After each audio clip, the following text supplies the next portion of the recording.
Assalamualaikum warahmatullahi wabarakatuh. Kami dari kelompok 5 akan membahas materi tentang psikosis. Materi yang pertama yaitu pengertian psikosis. Pengertian psikosis menurut Singgih Gunarsa adalah gangguan jiwa yang meliputi keseluruhan kepribadian sehingga penderita tidak bisa menyelesaikan diri dalam norma-norma hidup yang wajar dan berlaku umum. Psikosis adalah gangguan jiwa yang ditandai dengan ketidakmampuan individu menilai kenyataan yang terjadi. Misalnya, terdapat halusinasi, waham atau perilaku kacau atau aneh. Penyakit kejiwaan yang parah karena di tingkatan ini penderita tidak sadar akan dirinya. Baiklah, saya akan menjelaskan materi selanjutnya, yaitu B, jenis-jenis psikosis. Yang pertama itu skizofrenia F20 yang merupakan salah satu gangguan kejiwaan yang menyerang hampir 24 juta masyarakat di seluruh dunia. Skizofrenia ini ditandai dengan gejala positif dan negatif. Gejala positifnya seperti pembicaraan kacau, delusi, halusinasi, gangguan kognitif dan persepsi. Sedangkan gejala negatifnya seperti avolition, yaitu menurunnya minat dan dorongan, berkurangnya keinginan bicara, dan miskinnya isi pembicaraan, afek yang datar, serta terganggunya relasi personal. Yang kedua itu gangguan waham menetap F22. Gangguan delusi ditandai dengan berkembangnya delusi atau serangkaian delusi terkait. Biasanya berlangsung lama selama minimal 3 bulan dan seringkali lebih lama, tanpa ada episode bervariasi dalam konten antar individu, namun biasanya stabil dalam individu, meskipun dapat berkembang seiring berjalannya waktu. Yang ketiga itu gangguan psikotik akut dan sementara F23, ditandai dengan timbulnya gejala psikotik akut yang muncul tanpa gejala awal dan mencapai tingkat keparahan maksimal dalam waktu 2 minggu. Gejalanya mungkin termasuk delusi, halusinasi, disorganisasi, proses berpikir, kebingungan, dan gangguan afek dan suasana hati.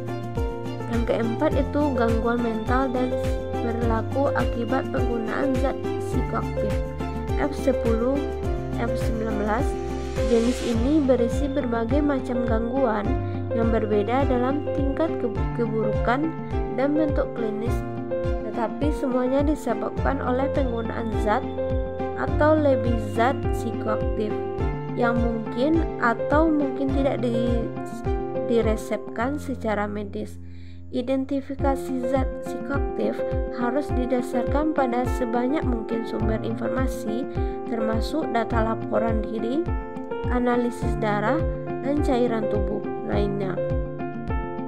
Gejala fisik dan psikologis yang khas ada dan perilaku klinis dan bukti lain seperti obat yang dimiliki pasien atau laporan dari pihak ketiga yang mendapatkan informasi.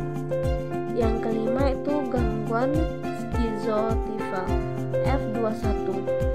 Gangguan skizotifal ini adalah gangguan mental kompleks yang berada dalam kontinum psikologis dan merupakan faktor risiko gangguan spektrum skizofrenia. Gangguan ini dapat terlihat pada ciri-ciri maladaptif yang spesifik. Yang terakhir yaitu gangguan skizoafektif F25. Gangguan skizoafektif ini merupakan periode penyakit mental yang berkelanjutan, di mana episode depresi mayor, episode manik, atau episode campuran terjadi secara bersamaan dengan gejala skizofrenia. Skizoafektif merupakan gejala psikotik yang menetap dan secara bersamaan mengalami gangguan mood. Baiklah, materi selanjutnya yaitu karakteristik psikosis. Ada 5. Yang pertama, merupakan gangguan jiwa yang berat, biasa terjadi di banyak aspek kepribadian. Yang kedua, penderita psikosis kesulitan berhubungan dengan realitas, Mereka lebih fokus hidup dalam dirinya sendiri. Yang ketiga, penderita psikosis tidak sadar akan keadaannya. Penderita juga tidak menyadari bahwa dirinya sakit. Keempat, dalam proses penyembuhan pasien psikosis tidak bisa dilakukan sendiri oleh penderita, tetapi juga harus dibantu oleh pihak lain. Yang terakhir yaitu reality testing ability terganggu, sehingga tidak bisa membedakan mana yang realitas dan mana yang halusinasi. Karakteristik perilaku ini bervariasi dari satu individu ke individu lainnya, tergantung pada jenis dan tingkat keparahan psikosis yang dialaminya. Identifikasi dini sangat penting untuk memberikan penanganan yang tepat dan mengurangi dampak negatif pada kehidupan sehari-hari penderita. Materi B, penyebab terjadinya perilaku. Psikosis sebenarnya adalah salah satu gejala penyakit mental yang dikenal juga dengan istilah episode psikotik. Bagaimana psikosis muncul pada gangguan mental belum diketahui secara pasti. Berikut ini adalah jenis penyakit mental yang dapat memiliki gejala psikosis seperti skizofrenia, depresi berat, gangguan bipolar, gangguan delusi. Selain penyakit mental, psikosis bisa terjadi pada kondisi medis tertentu yang disebabkan oleh gangguan pada otak.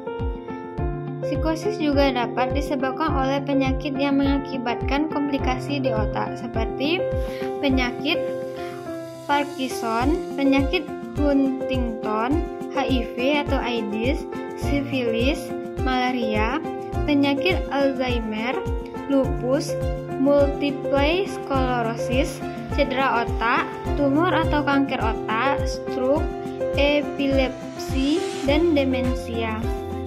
Terakhir, cara-cara penanganan penderita psikosis. Psikosis tidak dapat dicegah, namun risiko terjadinya kondisi ini bisa diturunkan dengan melakukan beberapa upaya berikut. Pertama, mengobati penyakit yang bisa menyebabkan psikosis. Kedua, menghindari kebiasaan merokok, mengonsumsi minuman beralkohol secara berlebihan, atau menyalahgunakan narkoba. Ketiga, bercerita kepada keluarga, teman, atau psikolog tentang hal-hal yang menimbulkan trauma atau cemas.